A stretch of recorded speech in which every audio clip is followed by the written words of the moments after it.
Beautiful, right? Beautiful. Thank you very much. And thank you all for being here to support one of the most important pieces of legislation in the history of our country. And that's everybody saying that, virtually everybody. The one big, beautiful bill to secure our borders, turbocharge our economy, and bring back the American dream. That's what's happening too. It's met with tremendous approval and reception. And when we were thinking about doing it, we were going to break it down into 3, 4, 5, 6, or even 7 bills. And I said, let's make it one big, beautiful bill, Mike, right?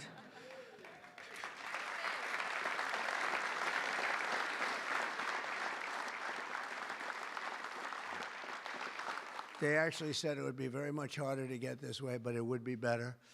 And the truth is, I think it worked out well because there's something for everybody, and I think in many ways much better. We're delighted to be joined by Secretaries Marco Rubio, Scott Bessent, Pete Hegseth, Doug Burgum, Doug Collins, Sean Duffy, Howard Lutnick, Linda McMahon, Brooke Rollins, Scott Turner, Chris Wright. Wow, that's a hell of a group. I think that's the biggest group of cabinet members. That's the biggest group of cabinet, and we're not finished yet because we have our great Attorney General Pam Bondi here, U.S. Trade Representative, and he's working around 24 hours. We have them one after another. Countries come. Everybody wants to be with us because we have the hottest country in the world. A year ago, we had a disaster on our hand. We had the coldest country, I think, by far. And now we have the hottest. The King of Saudi Arabia, when I was there, we brought back $5.1 trillion between Qatar, Saudi Arabia, and UAE. And all three said, great leaders, they all said to me the same thing. You know, it's amazing. In 4 months at that time, now it's getting to be close to 6. But in 4 months, they said, you have the hottest country anywhere in the world. It's not even close. And they thought we were dead a year before that. They said, I thought you were dead. The country was dead. And it was pretty close to it. But we have the hottest country in the world, so it's great. And Trade Representative Jamieson Greer is very busy because, where are you, Jamieson? Everybody wants to make a deal and have a part of it, right? I know you and Howard and Scott are working overtime, making deals with other countries. Remember a few months ago, the press was saying, do you really have anybody of any interest? Well, we just signed with China yesterday, right? Just signed with China. We have everybody. We're not going to make deals with everybody. Some we're just going to send them a letter, say, thank you very much. You're going to pay 25, 35, 45%. That's the easy way to do it. And my people don't want to do it that way. They want to do some of it, but they want to make more deals than I would do. But we're having some great deals. We have one coming up, maybe with India, very big one, where we're going to open up India. In the China deal, we're starting to open up China, things that never really could have happened. And the relationship with every country has been very good.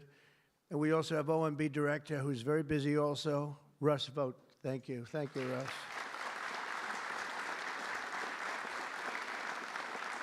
And also, I want to give a very special thank you. This is a hell of a group we have here. This is amazing, the quality of people. But actually, I like these people and most of those people much better than the people I just named, okay? But a very special thanks as well to Speaker Mike Johnson, who's a great, legendary guy. He's going to go down as a legend. A great friend of mine, a fantastic Senator, Roger Marshall, wherever you may be. Roger, thank you very much. Thank you. Bernie Moreno, great win Bernie had in Ohio. Bernie, great win. That was a tough race. They said that was not winnable, and he won by about 5 points, so that was pretty good. So much for not winnable. Mike Lee is here. Mike, hi, Mike. Thank you, Mike. Tim Sheehy, another tremendous win. Way to go, Tim. Young, handsome. That was another race that wasn't supposed to be able to be won. They said, well, we have a very young, handsome guy. I said, does that matter? Looks don't matter, do they, Mike? Looks. Anyway, great job. You can't help it. You can't help it. Great. That was a great race, along with Representatives Paul Gosar, Greg Murphy, Tom Kane, Jen Kiggins, Rob Bresnahan, who's where is Rob? Stand up, Rob. Let me see you. Good. He's done a fantastic job. And Ryan McKenzie. Thank you, Ryan. Thank you all. That's great. It's a big group of people. We're here this afternoon to share the stories of an incredible group of patriots from across the nation whose future we are defending with the One Big Beautiful Bill. This is the ultimate codification of our agenda to, very simply, a phrase that's been used pretty well by me over the last 10 years, but maybe even before that, make America great again. Very simple, make America great again. When Joe Biden used to get up and say, we will stop this horrible MAGA. We're going to stop MAGA. We're going to fight it. I said, Joe, loosen up. It's called Make America Great Again. It's okay.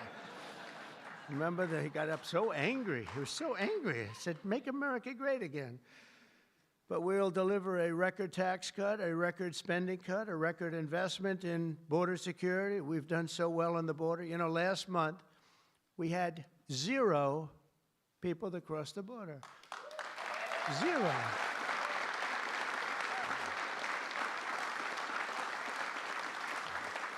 So Christy and Tom Homan and some of the people, what a job you've done. But, you know, people forget about that. They don't care. The border's been fixed. I wanted to talk about the border 2 days ago at a big group. Sir, they don't want to hear about the border. Why? It's fixed, you know. It's the second time it happened to me. In 2016, I won on the border. I fixed it in about 3 months. It was beautiful. And they wouldn't let me talk about the border. Sir, nobody wants to hear about the border. But we're going to talk about it anyway. Right, Tom Holman? We're talking about it anyway.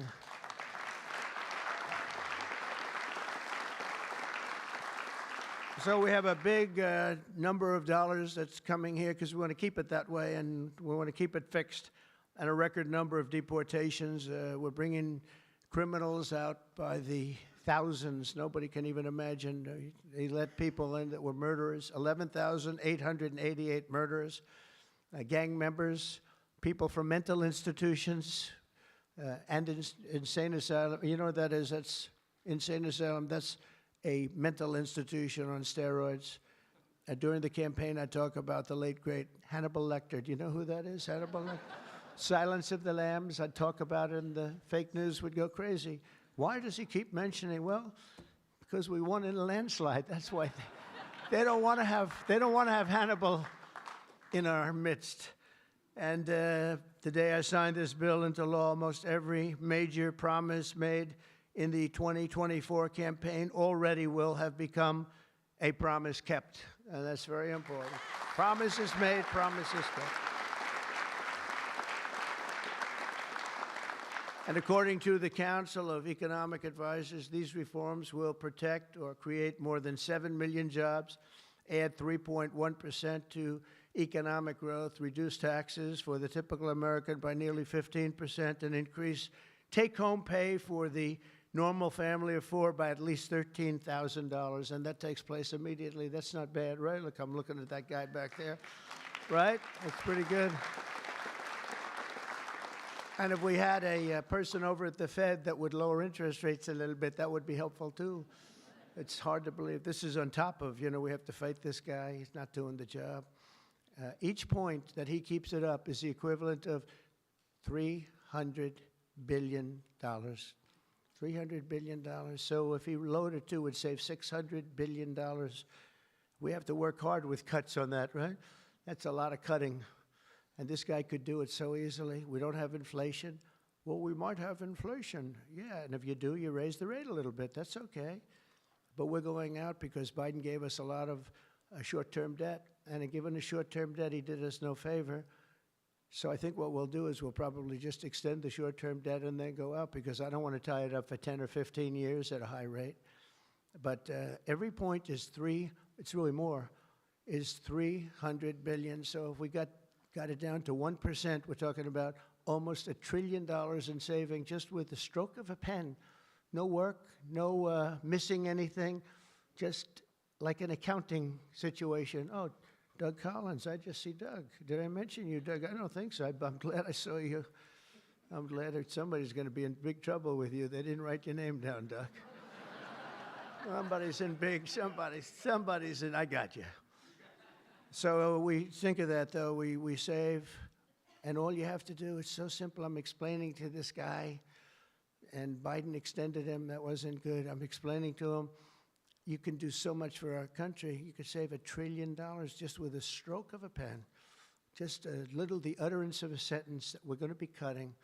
It's a shame. It's a shame. We're one of the highest. We should be the lowest. You know, with the United States of America, we'd have money coming in like at levels that they have never seen. I got a call the other day from the people in Congress because we're doing our bill. I didn't even tell you this, Mike, and they called. They said, there's something wrong with the numbers, sir. I said, what's wrong? I don't know. They're not balancing out. There's something really wrong. I said, is that a good thing or a bad thing? Well, we don't know. I said, what's the problem? We're taking in much more money than we have scheduled. I said, so far that sounds good. They said, how much is it? About $80 billion. I said, do me a favor, check the tariff line. They called me back an hour later. Sir, we've taken in $88 billion in tariffs. Isn't that a beautiful thing? $88 billion. I thought I'd tell these little stories. Go off script and tell these little stories, Scott, right? Because it does make it a little more interesting. Although my speechwriters have just gotten every award in the book. Vince, where are you, Vince? Good. Where are we? Where's Ross? He's gotten all these awards, and I'm going off the record all the time. Where is he? He didn't show up to the speech. He wrote the speech. He didn't show. Well, that means he has confidence in me. According to the Council of Economic Advisors, these reforms will protect or create more than 7 million jobs, add 3.1% to economic growth, reduce taxes for the typical American by nearly 15%, and increase take-home pay for a normal family by an incredible $13,000. All of these things are happening. And by the way, there's no inflation. All of the numbers I gave you, all of the money that's coming in, and maybe more importantly than the billions of dollars we're taking in with tariffs, is the fact that we've got hundreds of plants going up all over the United States that never would have been here. I was with Howard and Scott and Texas Instruments the other day, and the head of Texas Instruments, they're going to spend $60 billion in the United States. And he said, sir, please don't do it to me. And I looked at him, I knew exactly what he meant. He said, you mean tariffs, right? He said, that's right. If you ever get rid of those tariffs, you've cost me a fortune. They're all coming in because they don't want to pay the tariffs, and they're coming in at levels. And it only works for the United States because it doesn't work for other countries, but it works for us. We have a record investment. We have records and everything. And when these places open up, that's bigger than the $15 trillion that I'm talking about. You know, you don't see it right away. But bigger is the fact that they're all coming in, they're building their factories, the AI factories and the auto plants. We have auto plants, they're closing up in other countries. I don't want to specifically name the countries, but you know who they are.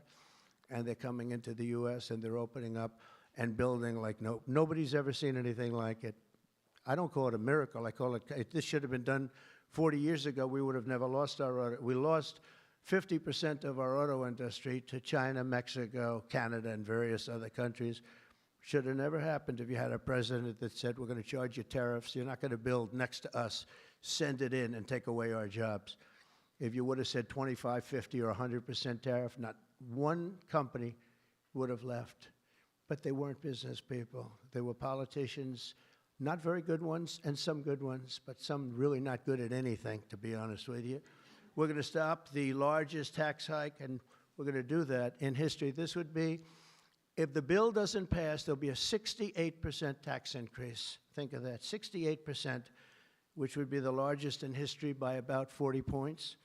And we'll make the Trump tax cuts permanent, expand the child tax credit, and we will deliver no tax on tips, no tax on overtime, and no tax on Social Security for our great seniors.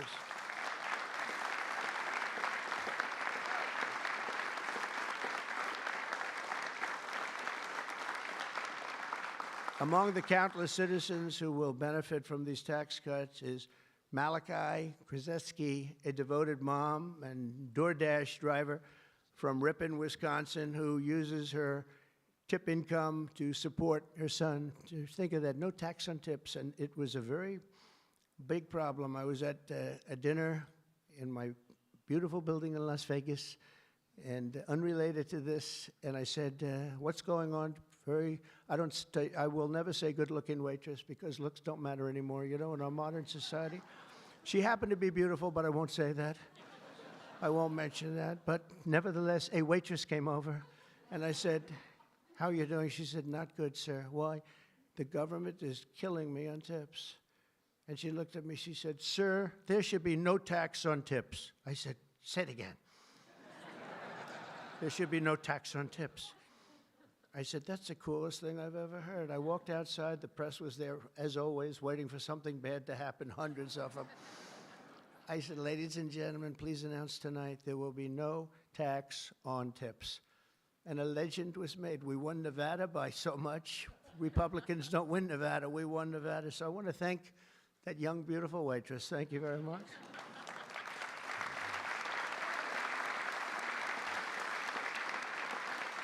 But with no tax on tips and other cuts, this bill will save Malachi thousands of dollars per year, enabling her to achieve her goal of visiting every U.S. state with her son. She wants to visit every state by the time he's 18 years old. So, Malachi, it sounds to me like you're off to a fantastic start. And where are you, Malachi?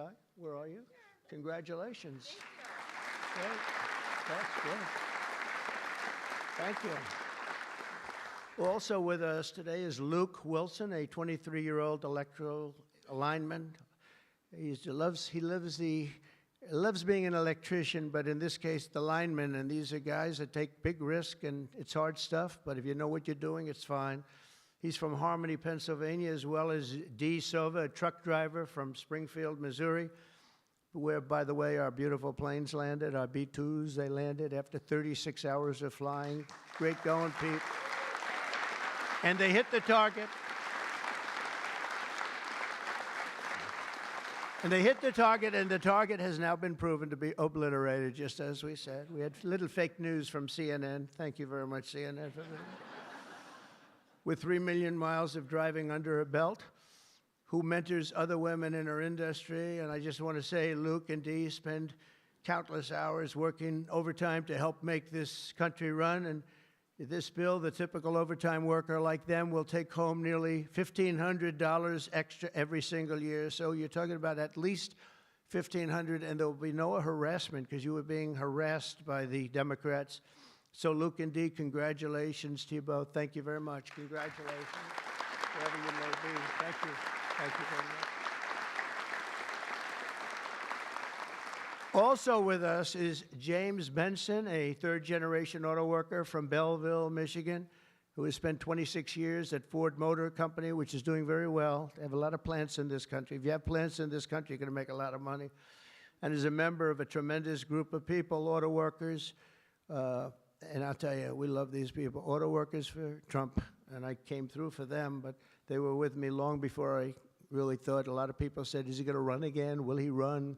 They've always been with me, the auto workers. James was a lifelong Democrat until 2017 when he saw the benefits of our tax law, and he also liked Trump.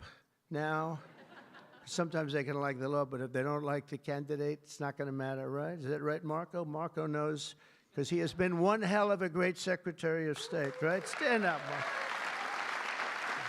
Everybody respects Marco, right? True. Everybody respects him. Now we're delivering an even bigger win for the auto workers by making interest on car payments fully tax deductible. You know, that's something only rich people seem to have gotten. I said, you know, and that was my idea. It's pretty simple.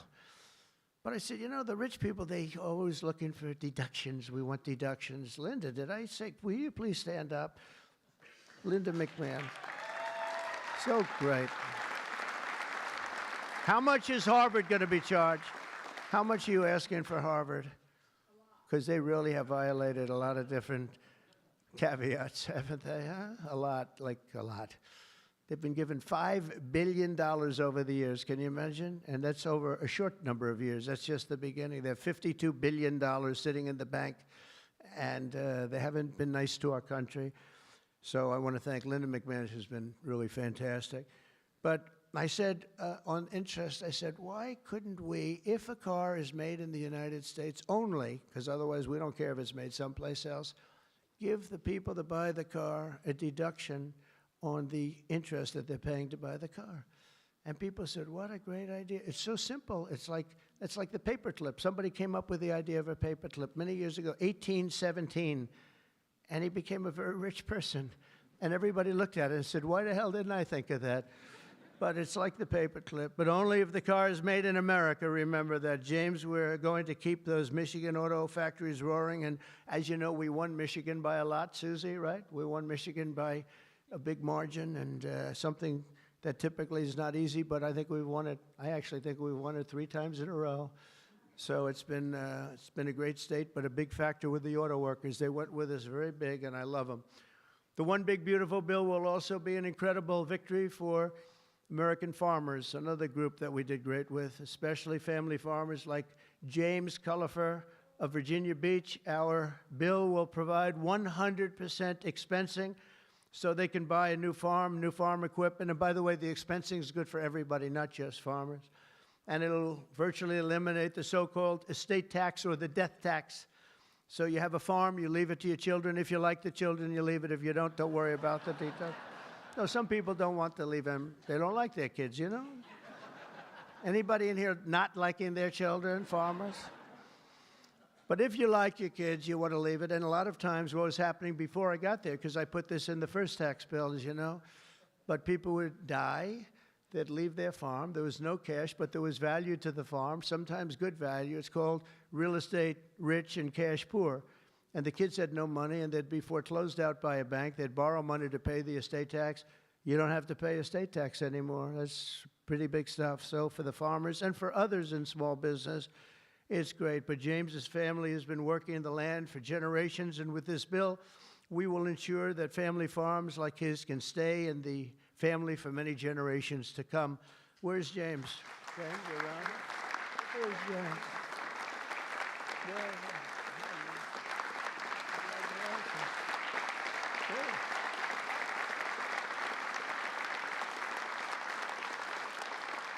That's great. And you know what I mean, James, right? People pass away, they love their kids or whoever they're leaving, but they love their kids especially. And you won't have the family farmer anymore the long time because they were losing them to the banks, and they were losing them at record numbers. Not going to happen anymore. There's no tax. We're also going to empower American parents by expanding opportunity scholarships to provide school choice. School choice is a big deal.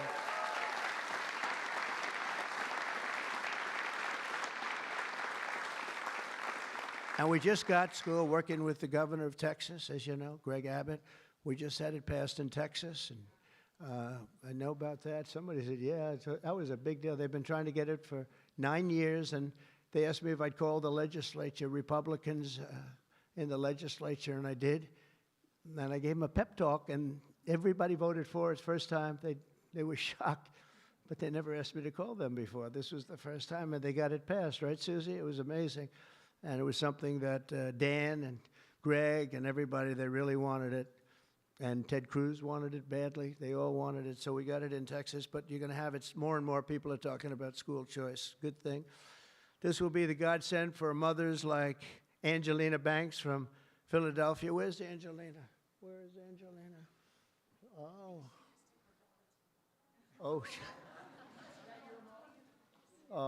Oh, you are very pretty. She went out for a second and she's coming back. Okay? Where's Ange? Come on over here, Angelina. Oh, that's terrible. Oh, wow. How are you? I won't ask you where you've been, okay? I promise. But it's great to have you. It's great to have. I mentioned your name. I said, where's Angelina? He said, she'll be right back, sir. Thank you very much. Appreciate it.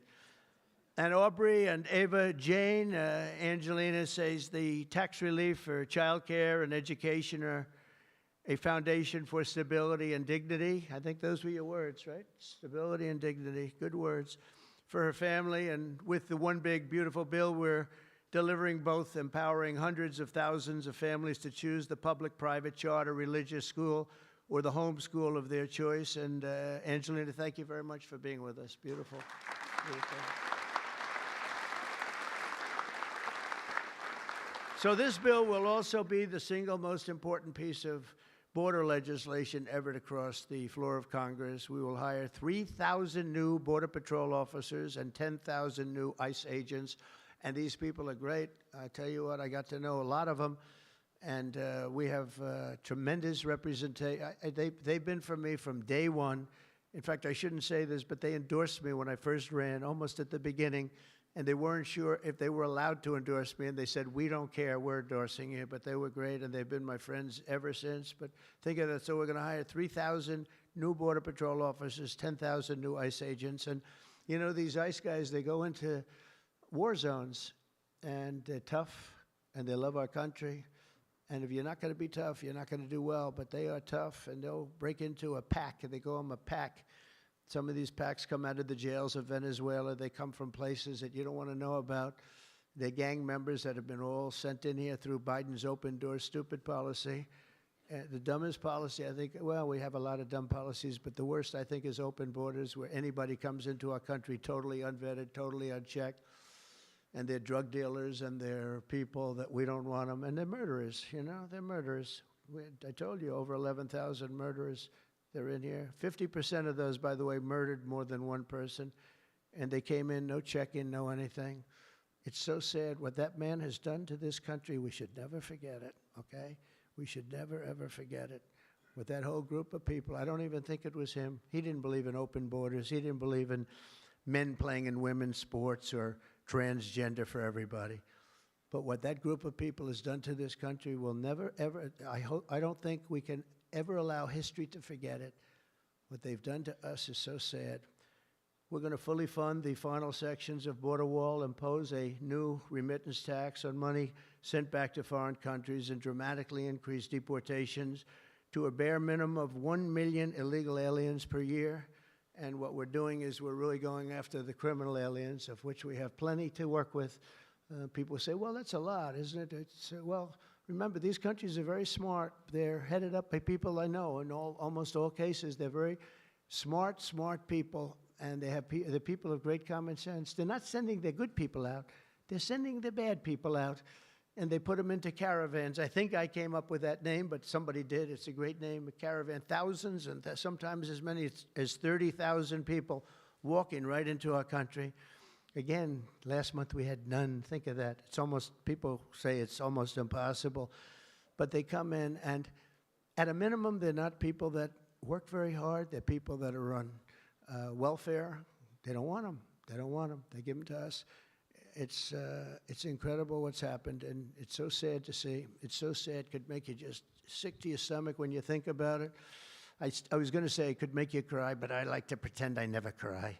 I don't want to be a crier, but it makes you sick to think of what they did.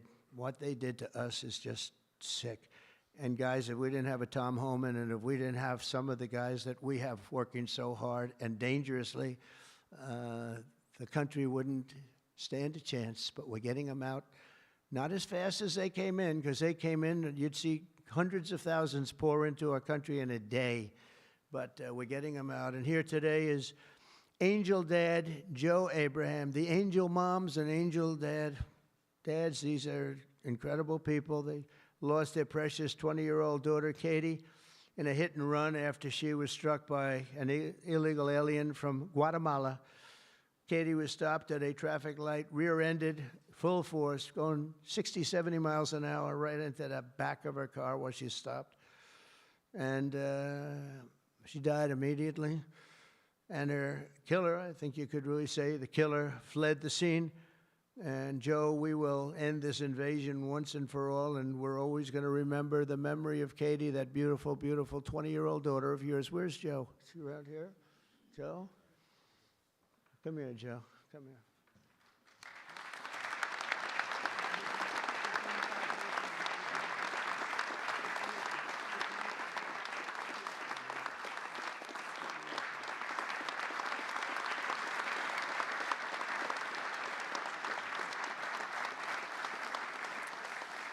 Ah, boy, oh, boy, oh, boy.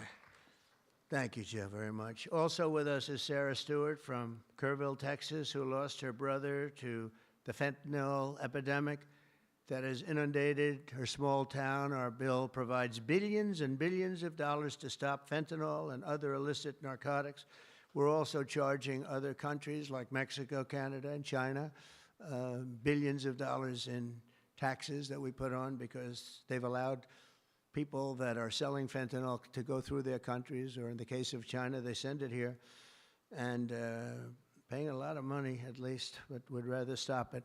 I think we're doing a big job of that, but would rather stop it.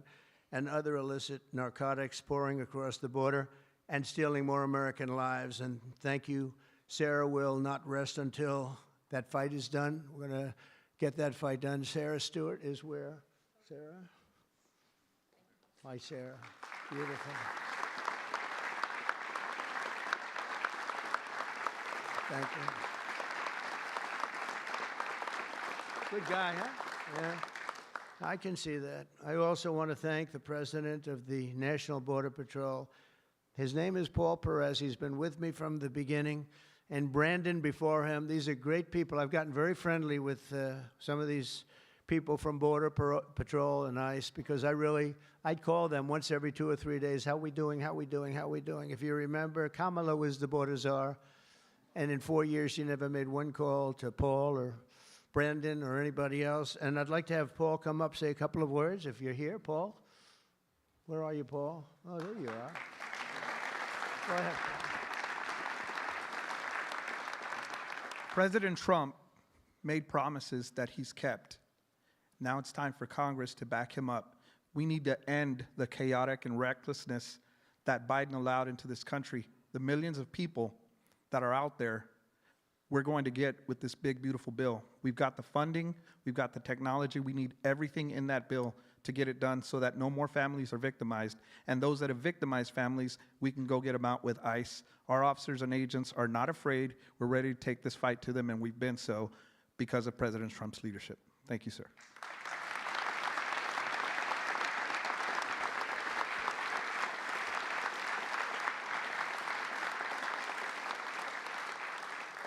He's been a great friend of the country. He really has, and he's worked with Tom Homan and Christie and all the people that work so hard. They have been incredible. And, you know, I wasn't going to do this, but I see Tom Homan is sitting there, and, you know, I have to call him up. Look at that. I don't call up the Speaker of the House. I don't call up Marco or Peter or anyone. But I want to call this guy because this guy is keeping us very, very safe. Come on up, Tom.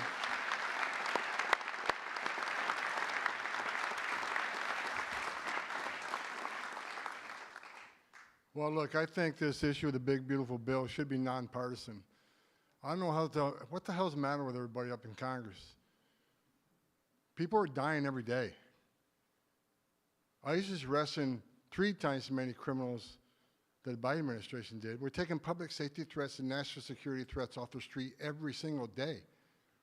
But we got over 600,000 illegal aliens with criminal histories walking the streets of this country. We got less than 5,000 deportation officers. This should be a no-brainer. The more resources we get, if we get this bill passed, we got more agents on the road. We buy more beds, we get more transportation flights. More agents means more bad guys arrested, taken off the streets of this country every single day. Every day we arrest a public safety threat or national security threat, this makes this country much safer. Who the hell would be against that? And I get irritated, I get pissed off because I'm sick of meeting angel moms and dads. You want to talk about family separation? They buried their children. So I've done this since 1984. I've worked for 6 different presidents. No one has had the success of the Trump administration. We got the most secure border in the history of this nation today.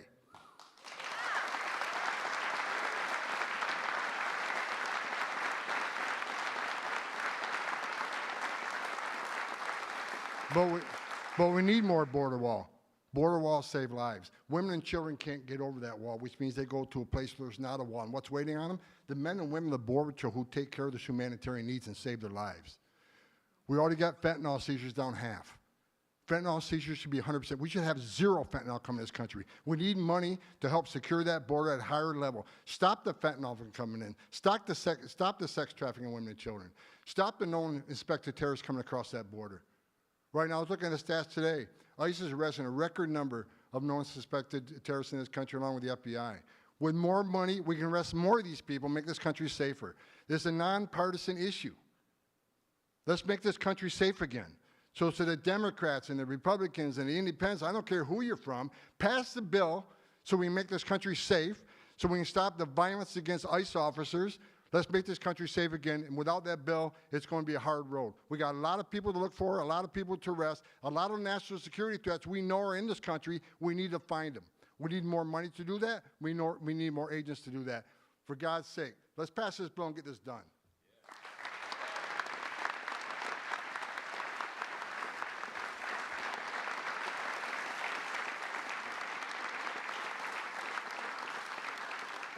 He got so angry he didn't even shake my hand or look at me. Just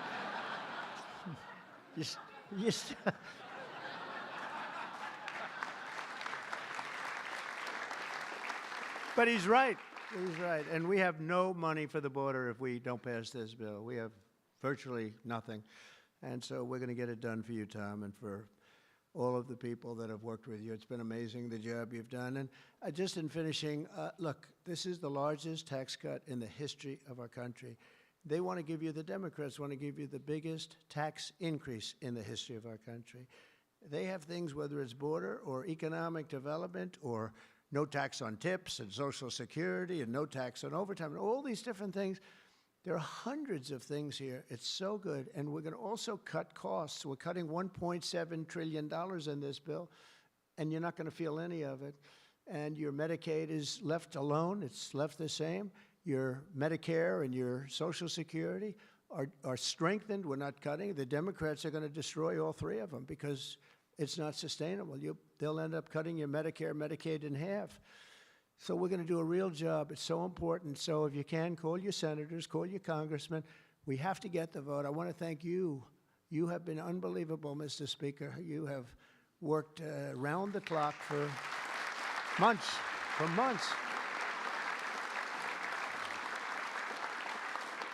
And, you know, I shouldn't say this, but we don't want to have grandstanders where one or two people raise their vote. We don't know. And they do it to grandstand, that's all. Not good people. They know who I'm talking about. I call them out.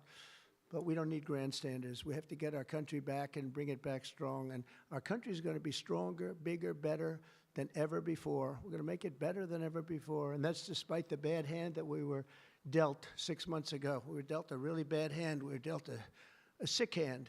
It's unbelievable. You know, when I came back yesterday, as you know, I made a big trip to a place where we had 28 countries represented, and we did something that's never been done. They've raised the number of money, the amount of money that they spend to $1 trillion a year, and that's for world safety. But they all asked me the same question. They said, how could you have allowed this to happen to your country? I said, I didn't do it. But they said, how could you allow people to pour in? They don't understand it. They all have borders. They have fences, they have walls, or they have just strong people standing there. You can't do it. And they said to me, you know, it's amazing that they allowed these things to happen. And it's amazing, too. I agree. You know, as a business guy, I always like to understand where the other side's coming from. What do they want? What do they get? And, you know, you can make good deals based on understanding the other side.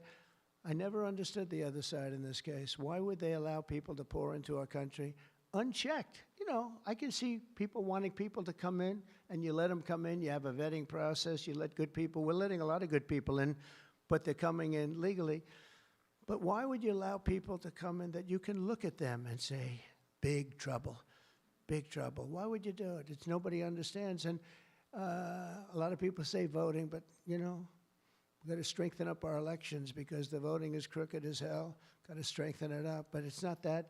It's either they're stupid and they're not stupid, or they hate our country.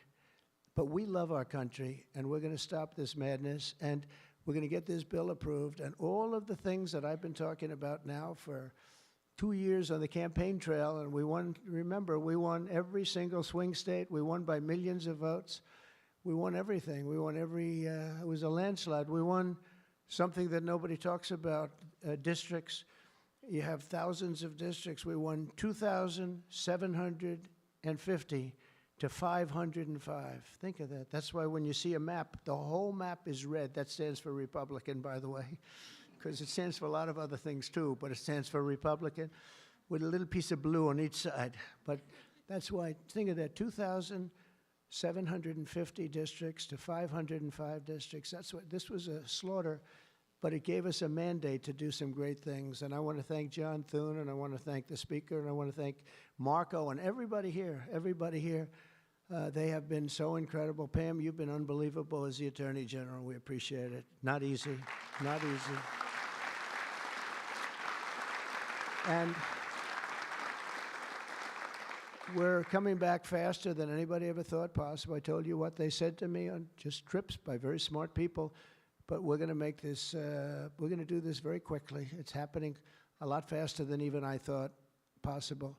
And we're going to be celebrating very quickly, and we're going to be celebrating for a long time because we're turning our country around, we're getting our country back, and we're ruling with common sense, you know? Whether you're conservative or liberal, or as they like to say, progressive. They don't like the word liberal anymore. Progressive, I think it's a beautiful word too. That's why I call them liberal. It's too nice a word.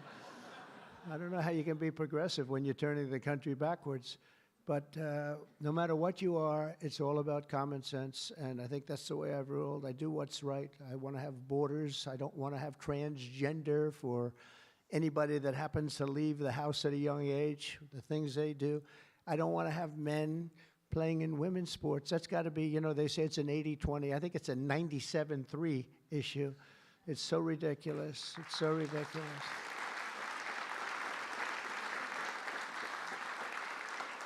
There was a long-distance race the other day, or at least reasonably recently, and they had a top man and they had top woman, but it was a woman's race, and the man entered. He happened to be transitioned. Isn't that lovely?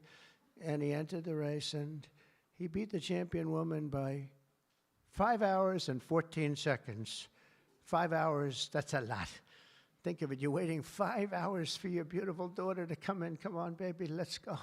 You can do it. He won by 5 hours and 14 seconds. It is crazy, and it's so demeaning, and they don't want to change. I see it the other day. Guys like Schumer, our great Palestinian senator, this guy, no, he's changed. He used to like Jewish people. Now he's totally against Jewish people. It's the most incredible transformation I think I've ever seen. But who would allow this to happen? In other sports, the same thing. Try the weightlifting numbers someday. You want to see some big differences. In a million years, the women will never catch these numbers. It's not going to happen. And it's very demeaning to women, and I don't like it when it's demeaning to women. So we're turning the country around fast. We love you all. Thank you very much, and good luck. Thank you.